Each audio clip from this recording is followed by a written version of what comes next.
بسم اللہ الرحمن الرحیم۔ السلام علیکم۔ جب حلیمہ سعدیہ حضرت محمد صلی اللہ علیہ وسلم کو حضرت آمنہ کے حوالے کر گئیں اور تب کہیں جا کے انہوں نے اطمینان کا سانس لیا۔ اب ماں کی ممتا تھی اور دادا کی سرپرستی۔ دونوں محمد سے بہت پیار کرتے، ہمیشہ اپنی نظروں کے سامنے رکھتے اور ہر طرح سے آپ کا خیال رکھتے۔ آپ 6 برس کے ہو گئے تو ماں کا دل چاہا کہ چل کر شوہر کی قبر کو دیکھیں۔ چنانچہ وہ مدینہ کے لیے روانہ ہو گئیں اور محمد صلی اللہ علیہ وسلم کو بھی لیتی گئیں۔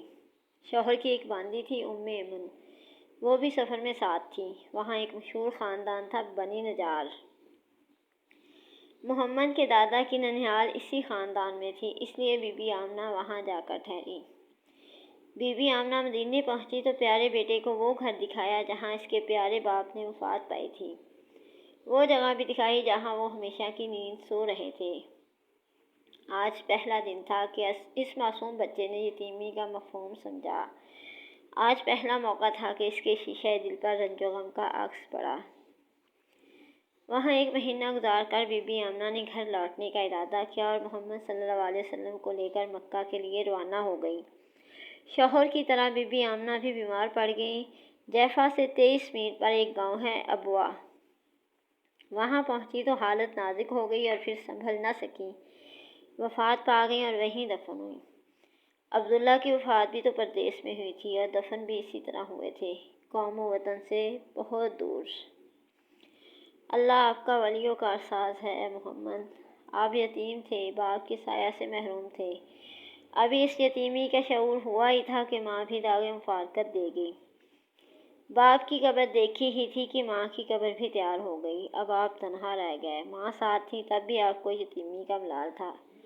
بھلا دل پر کیا بیتی ہوگی جب کہ یہ سہارا بھی ٹوٹ گیا، ایک سے بڑھ کر دوسرا۔ ایمن نے آپ کو اپنی حفاظت میں لے لیا اور بڑے پیار سے گھر لائیں۔ مکہ پہنچے تو آپ بلک بلک کر رو رہے تھے۔ آج آمنہ کے لال کی حالت دیکھی نہیں جاتی تھی۔ اس حادثے کا عبد المطلب پر بڑا اثر ہوا اور محمد کے لیے ان کے سینے میں ماں کی محبت اور باپ کی شفقت ابل پڑی۔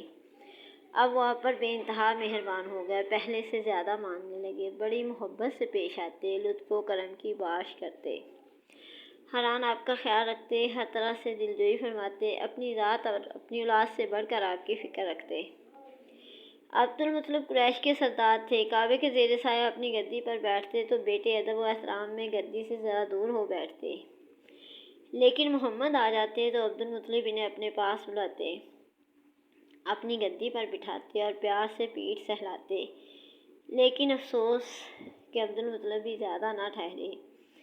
محمد ابھی 8 سال کے ہوئے تھے کہ دادا بھی چل بسے۔ دادا کی موت پر آپ کے دل کو سخت صدمہ پہنچا، ویسا ہی صدمہ جیسا اس سے پہلے ماں باپ کی موت پر ہوا تھا۔ نہیں، دادا کا غم ماں باپ سے بھی سوا تھا۔ اب آپ کچھ سمجھدار ہو چکے تھے، شعور بیدار ہو رہا تھا، جذبات و احساسات میں وسعت اور گہرائی آ رہی تھی، لطف و محبت کی حقیقت کو آپ سمجھنے لگے تھے، نوازش و کرم کی قدر و قیمت پہچاننے لگے تھے، اس لیے محرومی کا احساس بھی اتنا ہی شدید تھا، اس کے چھن جانے کا غم بھی اتنا ہی گہرا تھا۔ آنکھوں سے آنسو جاری تھے، دل درد و غم سے چور تھا، خود تڑپ رہے تھے، اوروں کو تڑپا رہے تھے، یہاں تک کہ دادا کا جسم، پیارے دادا کا جسم قبر کی بھیانک کوٹھڑی میں چھپ گیا اور پھر ہمیشہ کے لیے اوجھل ہو گیا۔